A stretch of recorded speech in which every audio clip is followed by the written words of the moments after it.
الحمد لله كفى والسلام على عباده الذين اصطفى أما بعد. كان ثوبان يقول سیدنا ثوبان رضی اللہ تعالی عنہ سے روایت ہے، صحابی ہیں بیان فرماتے ہیں ما من رجلین یتصارمان فوق ثلاثة ایام، دو لوگ آپس میں 3 دن سے زیادہ اگر قطع تعلقی کر لیں، بول چال بند کر دیں، 3 دن سے زیادہ گزر گیا، فَيَهْلِكُ أَحَدُهُمَا، ان میں سے کوئی ایک مر جاتا ہے، فَمَاتَ، یا پھر دونوں مر گئے، 3 دن سے زیادہ بول چال بند ہے، اس کے بعد کوئی ایک مر گیا یا دونوں مر گئے، وَهُمَا عَلَى ذَلِكَ مِنَ الْمُصَارَمَةِ، اور وہ اسی حال میں مرے، بول چال بند تھا، اسی حال میں مر گئے، إِلَّا هَلَكَ جَمِيعًا، تو دونوں کا انجام جہنم، دونوں کا انجام جہنم ہے۔ آپ غور کریں کہ انسان جو عمل دنیا کے اندر کر رہا ہے اس کا رزلٹ قیامت کے دن آئے گا۔ یہاں پر اس نے اصول کی خلاف ورزی کی ہے، اس کا رزلٹ میدان محشر میں بڑا بھیانک آ رہا ہے۔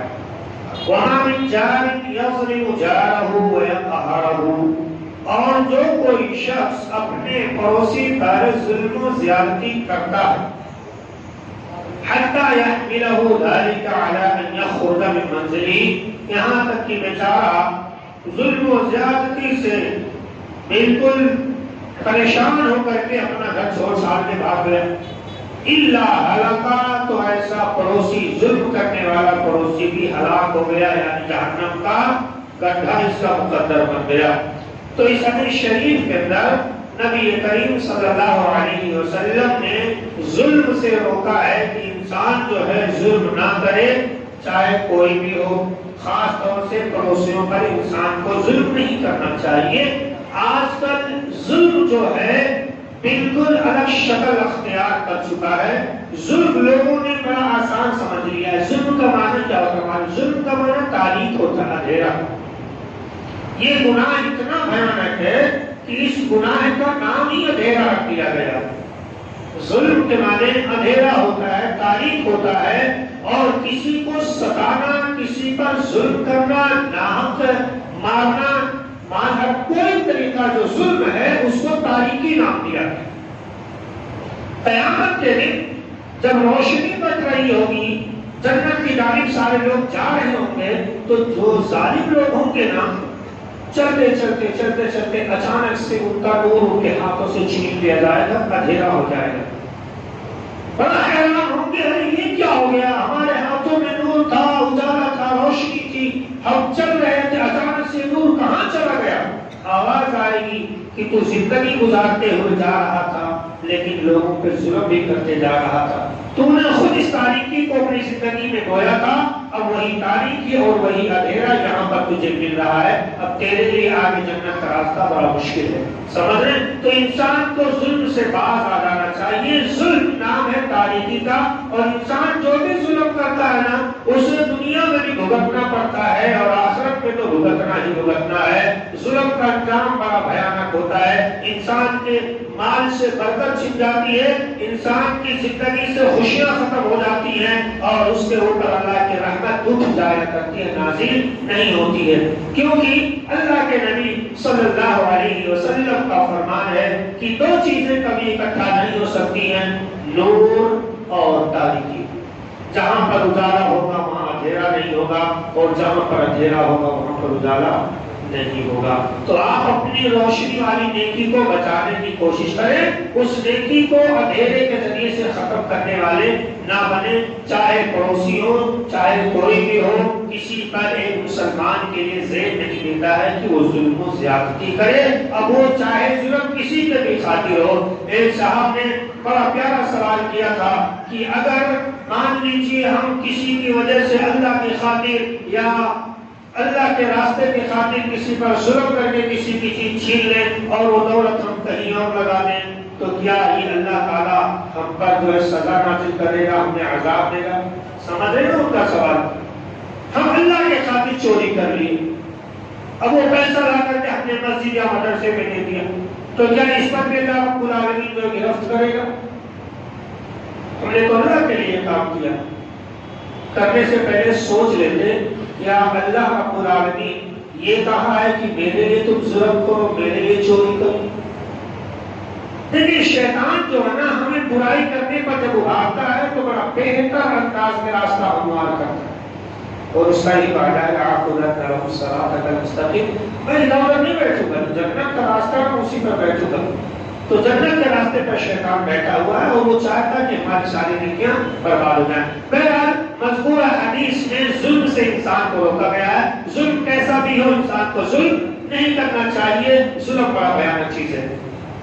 مجاہد ایک تابعی ہے، بڑی پیاری حدیث ہے بھائی، مجاہد ایک تابعی ہیں، بیان فرماتے ہیں کہ میں عبداللہ بن عمرو، صحابی عبداللہ بن عمرو، اور مجاہد ایک تابعی، تابعی کہتے ہیں کہ میں صحابی رسول عبداللہ بن عمرو کے ساتھ تھا، انہوں نے اپنے غلام کو حکم دیا کہ بکری ذبح کرو، اور ایسا ہے بیٹا جب بکری ذبح کر لو بوٹیاں بنا دو تو مجھے خبر کر دینا۔ عبداللہ بن عمر رضی اللہ تعالی عنہ کا غلام بکری ذبح کرتا ہے، چمڑی ادھیڑتا ہے، بوٹیاں بنا دیتا ہے، سب کام اوکے ہو گیا، اس کو بنا کر کھانا ہی تھا۔ ابھی اس بکری کا سر بھی گھر میں نہیں گیا، کیونکہ عبداللہ بن عمر رضی اللہ تعالی عنہ کا حکم تھا کہ بکری کو ذبح کر کے بکری کے سارے گوشت یہاں تک کہ چمڑی کو بھی وہیں پر محفوظ رکھنا ہے، اس کو گھر میں نہیں لے جانا، ایک کوٹی کہیں نہیں جانی چاہیے۔ اور بیچارہ منصف غلام تھا، ذبح کرنے کے بعد بکری اور بکری کا جو جتنی چیزیں تھی سب وہیں پہ رکھے رہا۔ جب کام تمام ہوا عبداللہ بن عمر رضی اللہ تعالی عنہما کو آ کر کے اس نے بتایا کہ حضور میں نے آپ کے حکم کی جو ہے فرما برداری کر دی ہے، اب کیا حکم فرماتے ہیں؟ عبداللہ بن عمر رضی اللہ تعالی عنہما کہنے لگے ایسا ہے، اب دوسری بات یہ ہے کہ میرا ایک پڑوسی یہودی ہے، میرا ایک پڑوسی یہودی ہے، اس یہودی کو پہلے بکری کا گوشت پہنچاؤ، میری بکری، میرے بال بچے، میرا گھر، میرا پیسہ، سب کچھ میری ملکیت، لیکن بکری کا گوشت پہلے میرے گھر میں نہیں جائے گا، گوشت پہلے پڑوسی کے گھر میں جائے گا۔ ایک صحابی وہاں پر موجود تھے، اعتراض کر رہے تھے، ارے صاحب آپ یہ کیا کر رہے ہیں؟ یہودیوں کو آپ بکری کا گوشت دینے کی بات کر رہے ہیں؟ انہوں نے تو نبی کو یہ تکلیفیں دی ہیں، نبی کو گالیاں دی ہیں، اما عائشہ پر ایسا الزام لگا، اس نے پوری بات سکھانا شروع کر دی، پورا بیان کرنا شروع کر دیا۔ عبداللہ بن عمر رضی اللہ تعالی عنہما نے بڑا پیارا انداز میں جواب دیا، کہا سنو بات بالکل تمہاری صحیح ہے، یہودیوں نے ہمارے نبی پر بڑا ظلم و ستم کیا ہے، بڑا گھناؤنا کام انہوں نے کیا ہے، اور یہ لوگ ایسا کرتے بھی رہیں گے، سب کچھ ٹھیک ہے، لیکن جس نبی کی تم بات کرتے ہو، انی سمعت رسول اللہ صلی اللہ علیہ وسلم، اسی نبی سے میں نے سنا ہے، یوصی بالجار، وہی نبی بار بار نصیحت کر رہے تھے کہ پڑوسی کیسا بھی ہو اس پڑوسی کے ساتھ اچھا سلوک کرو، بہتر سلوک کرو، حتی خشینا اور رینا انہو سیورثہ، اتنا اللہ کے نبی نے تاکید کر دیا کہ ہم ڈر گئے کہ کہیں ایسا نہ ہو کہ ہمارے جائیداد میں بھی اللہ کے رسول پڑوسی کو حقدار بنا دیں۔ انہوں نے ظلم کیا تو مانتے ہیں، لیکن نبی کے اس فرمان کے سامنے ہمیں اپنی گردن جھکانا پڑے گا۔ وہ بیچارہ خاموش ہو گئے، پہلے کہ بکری کا گوشت پہلے یہودی کے پاس بھیجا گیا۔ تو اس حدیث شریف کو پیش کرنے کا مقصد ایک بنیادی یہ ہے کہ آپ کا پڑوسی کیسا بھی ہو، پڑوسی پڑوسی ہوتا ہے، دشمن ہو اسلام کا یا دین کا دشمن، اس کا حق ہے، آپ اس کا حق ادا کریں، یہ نہ کہیں کہ وہ جو میرا دشمن نہیں، قطعی نہیں۔ نبی کے دشمن کو اگر بکری کا گوشت بھیجا جا سکتا ہے تو پھر آپ کس کھیل کی بولی ہیں؟ آپ کے دشمن کا کوئی اعتبار نہیں ہے، سمجھ رہے نا؟ تو ہمیں ان سارے اصولوں کو اپنانا پڑے گا جو اصول اللہ کے نبی صلی اللہ علیہ وسلم نے بیان فرمایا ہے، لیکن ہم ان اصولوں کو اپناتے نہیں۔ اللہ رب العالمین سے دعا کرتے ہیں مولا کریم ہمیں اللہ کے رسول کے بیان کردہ سارے اصولوں پر عمل کی توفیق عطا فرما، اللہ ہماری ساری نیکیاں قبول فرما، سارے گناہ معاف فرما، آمین۔ اور علی نبی البلاغ المبین۔ السلام علیکم ورحمۃ اللہ وبرکاتہ۔